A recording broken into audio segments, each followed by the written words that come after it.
Now we are going to learn about the different types of optical fibers. Optical fibers have been classified into three major categories. So based on the material, based on the number of modes, and based on the refractive index profile. So the type of material that is used, it may be glass fiber or plastic fiber. The number of modes means it may be single mode or multi-mode. And finally the refractive index profile is the step index and the graded index multi-mode fiber. So in a multi-mode, the number of modes on a numerical depends upon the numerical aperture, diameter of core, wavelength of ray it propagates. So the number of modes is given by the formula n is approximately equal to v square by 2. So this v number, v is the v number, this v number there is a formula to calculate pi d by lambda into numerical aperture. V number is d is the diameter, lambda is the wavelength of light, incident, n1, n2 are the refractive indices of core and cladding, and n0 is the refractive index of air respectively. So based on this we can decide how many number of light rays are allowed to incident in an optical fiber. So the first one we are going to discuss is the single mode optical fiber. Single mode, the name itself, it is very clear that it can propagate or allow only one light ray. It has a core material of uniform refractive index value, and cladding also the dimension is given but of lesser value. This results because of this variation in the refractive index, there happens to be a change in the refractive index value, results sudden increase in the value of the refractive index from cladding to the core. So thus its refractive index profile takes the shape of a step here. This is the step. The diameter value of the core is about 8 to 10 micrometer, and whereas cladding is 60 to 70 micrometer. Because of its narrow core, it can guide only just single mode, hence it is called single mode.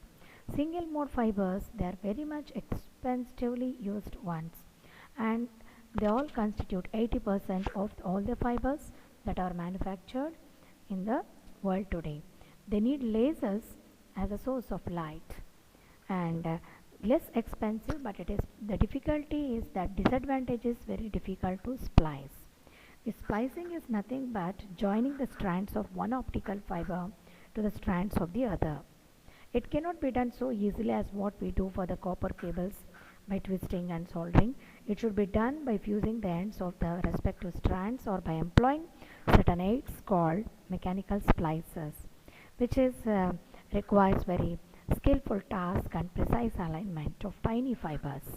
So that is the one of the disadvantage, and the application is this kind of optical fibers will be used particularly in submarine cable system.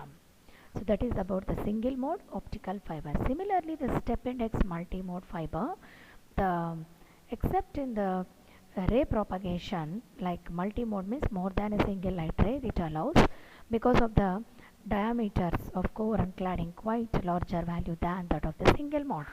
So it is very clear that the core has the refractive index the refractive index values diameters of 50 to 200, whereas cladding has 100 to 250 micrometer, and by virtue of this it can able to allow large number of modes as what shown in the figure. And the refractive index profile also quite similar to that of the single mode, but the basic difference is larger plane region of the core. The step index multi-mode fiber can accept either LED or laser, and it is least expensive of all. Its typical application is data links, which require very lower bandwidth requirements. So the next and the last type is a graded index multi-mode fiber. The name why it is called as graded because of the ray propagation that occurs inside the fiber. Because its core material, if you see, it has a special feature that its refractive index value decreases radially outward as we move away from the center and becomes equal to that of the cladding at the interface between core and cladding. So at the center it is maximum, as we move outwards it decreases, and at the interface between core and cladding it becomes equal. So but the refractive index of the cladding remains uniform. So because of this special feature, it is called as graded index multi-mode fiber.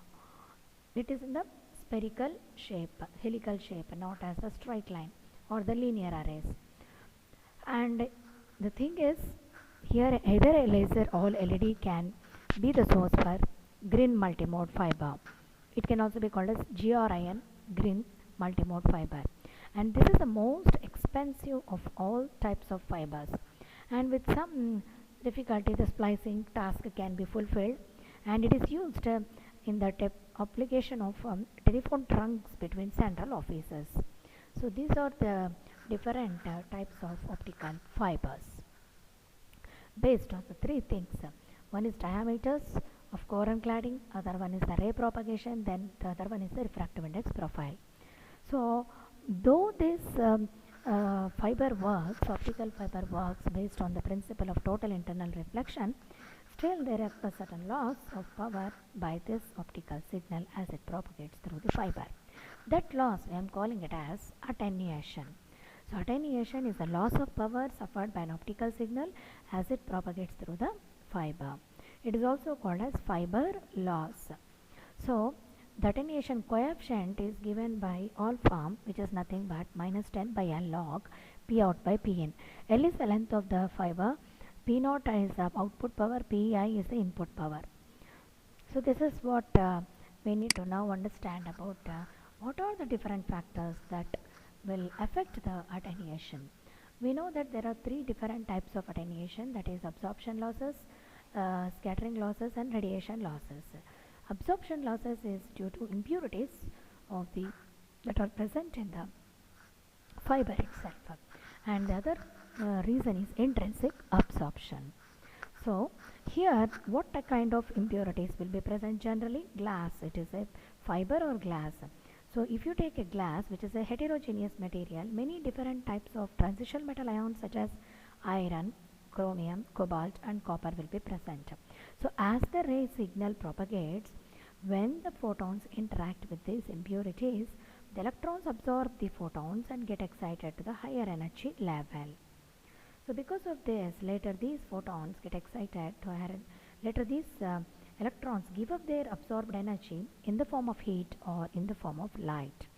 So that re-emitted energy, it is of no use because it is not in phase, or it is traveling the different wavelength, at least in different phase with respect to the signal. So hence it is a loss that occurs to the fiber.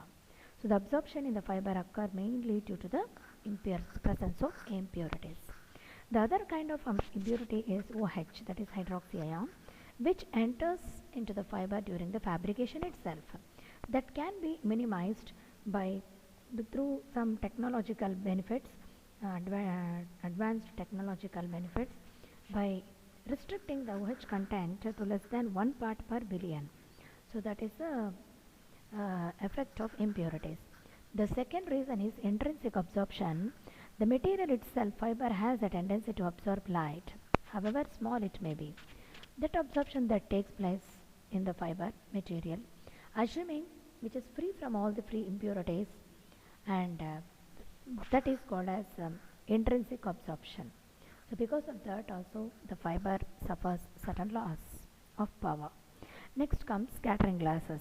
This scattering losses when the signal travels through the fiber, the photons may be scattered because of the sharp changes in the refractive index values inside the glass that are over distance as well as compared to small to that of the wavelength of light. This variation in the refractive index value inside the fiber is induced by the localized structural inhomogeneity. So that because of the structural inhomogeneities that are set into the glass during its solidification process, it results certain loss, it results certain scattering. So this kind of type of scattering is called as Rayleigh scattering. So it occurs mainly when a light wave travels through a medium having scattering objects whose dimensions are smaller than the wavelength. Thus it becomes a loss. So Rayleigh scattering has a characteristic lambda to the power minus 4 dependence as it increases enormously. And the other reason that contributes is defects. There are a lot of defects that are present in the fiber, maybe in the form of trapped gas bubbles, unreacted starting materials, some crystallized regions in the glass. So because of these also the fiber suffers certain loss. The third one and the last one is the radiation losses. There are two types of radiation losses, that is macroscopic bands and microscopic bands. What is this macroscopic? Means externally you should not bend the fiber too rigorously with radii much larger compared to the fiber diameter. If that crosses the threshold point, then the optical fiber suffers a certain total internal reflection will be stopped and the signal can't proceed further. So because of this, the losses suddenly become extremely large, and which indicates the absence of total internal reflection. So microscopic bends means they are repetitive small scale fluctuations in the linearity of the fiber axis. They occur due to non-uniformities that are present in the manufacturing of the fiber, or because of lateral pressures created while cabling of the fiber. So these microscopic bands cause irregular reflections and some of them leak through the fiber also, and that would be minimized. That can be controlled by compressible jacket, by using a compressible jacket over the fiber. So these are certain losses that an optical fiber can suffer as the ray propagates through the fiber. So let's now move on to the next one, that is application of optical fibers. There are two types of applications. Main thing is point-to-point telecommunication system, and the other one is it is used in the endoscopy.